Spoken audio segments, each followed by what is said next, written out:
2020 has probably been the weirdest year that I've invested in ever since I started investing many moons ago.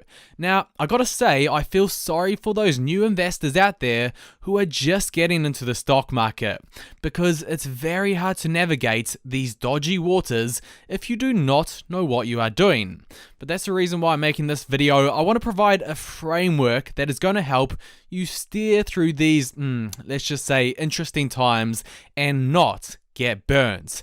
Now, it's not going to make you an investing genius in one video, but what it will do is get you on the right pathway to investing well during volatile times. I'm going to share with you 5 tips that I use, Buffett uses, the best investors use them to beat other investors and win long term. Let's get straight into it.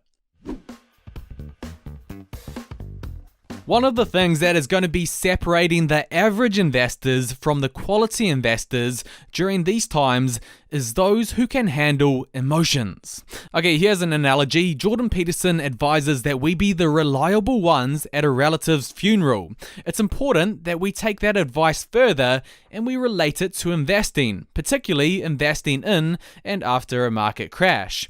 You see, this is the mindset that 90% of investors take on when they see their stocks go up.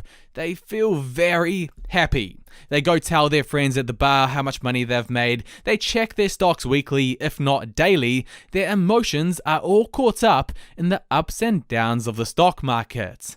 However, the small percent of investors that do the best are the ones who do the opposite of what those guys do. The investors that win are actually happy when their stocks go down, because it means it's gotten cheaper, so they can buy more at a cheap price. Over the long term, they know the cheaper the price that they buy into stocks, the higher their returns will be. It's because of this exact concept that Buffett says, you're dealing with a lot of silly people in the marketplace. It's like a great big casino and everyone else is boozing. Buy low, sell high. Unfortunately, most investors do the opposite. If you want an advantage over other investors, if you want to be getting those high level returns, you need to be investing in areas that you know well. So what I recommend is you take a step back and you assess the areas that you do know well, okay? If you're a young guy, it might be gaming, artificial intelligence, social media, some type of technology business. If you're older, your advantage might be in businesses that are more mature, perhaps hospitality, travel, wine, food, something along that nature.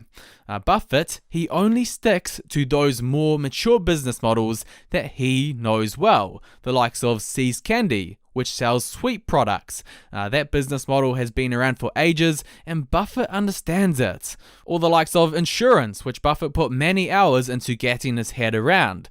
He knows that game so well that he can pick the companies that are good investments. And you should be doing the exact same thing as Buffett. As I say, if you're young and you like gaming, well, you probably have a better idea than most of what companies that are going to lead in the future and what industries will take off. That's why one of Peter Lynch's most famous quotes is so simple but so genius. He says, know what you own and know why you own it.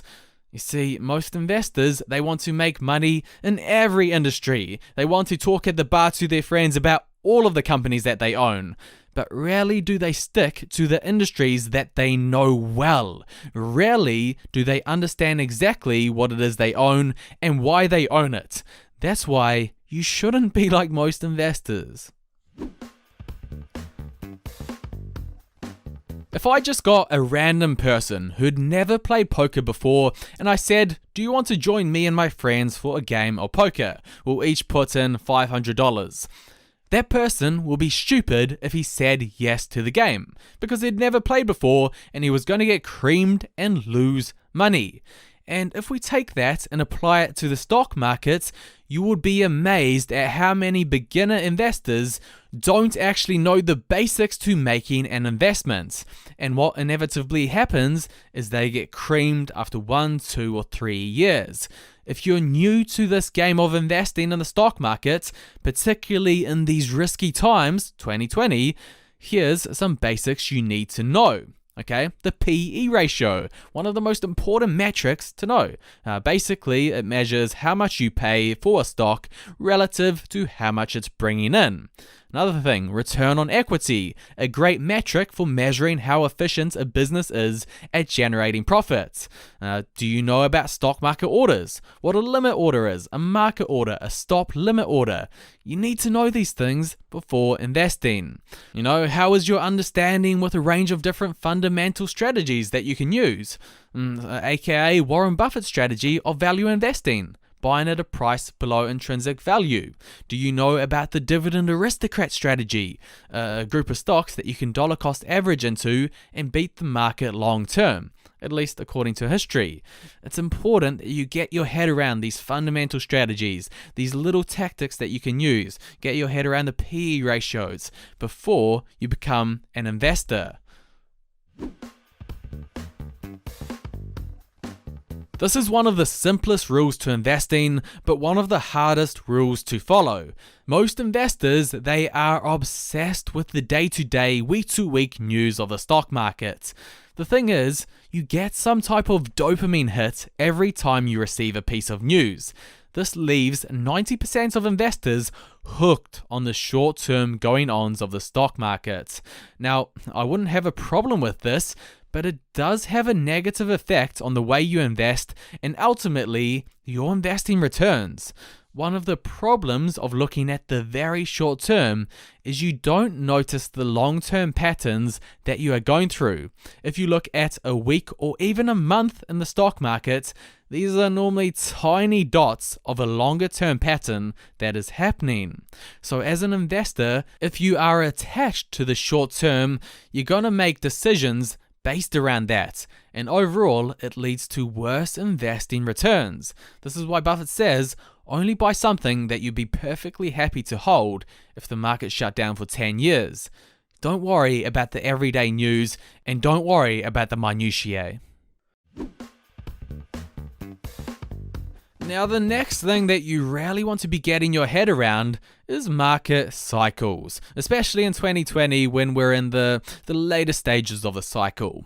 Now, what I'm talking about is getting to know what stocks do well in which period. Let me share with you a bit of an old school graph which will help you do so. So, as you can see, during the early to middle stages of the market cycle, the likes of transportation, technology, and capital goods stocks tend to do well. Why? Because things are starting to expand, the economy is starting to heat up, so transportation is more required. Technology stocks are normally selling for a song during these times, and they can take off big. AKA, if you invested in Netflix, Tesla, Amazon 10 years ago was the time to do so, just when the market was starting to heat up. But during the later stages of the cycle, the more conservative stocks start to work better, the likes of consumer non-cyclicals and healthcare. So, why is that? Well, because even in a market downturn, people still need to eat. They need toothpaste, soap, clean water, etc. So consumer non-cyclicals are safer to own. They also need their health taken care of. So healthcare stocks during the latter stages also work well. And this is what I'm talking about. As a beginner entering into the stock market, you need to be getting your head around these things. You need to know what stocks do well and when. As the saying goes, you can buy the strongest stock in the world, but if it's in a weak sector, you can lose. That's one of the reasons why I like to follow Ray Dalio. He gives historical evidence and he relates it back to today to give us an idea on where we are in the market cycle, and then I can organize my portfolio appropriately for market conditions in 2020. So, if you're a beginner investor, obviously I'm sure you wish you started 10 years ago when the economy and the market was in the early stages. But at the end of the day, all you can focus on is the market conditions that we are currently in. And these little tips that I've shared with you, they're going to help you navigate the waters for these unique market conditions in 2020 and going forward. I wish you the best of luck, everyone, and I hope you can get those high investing returns.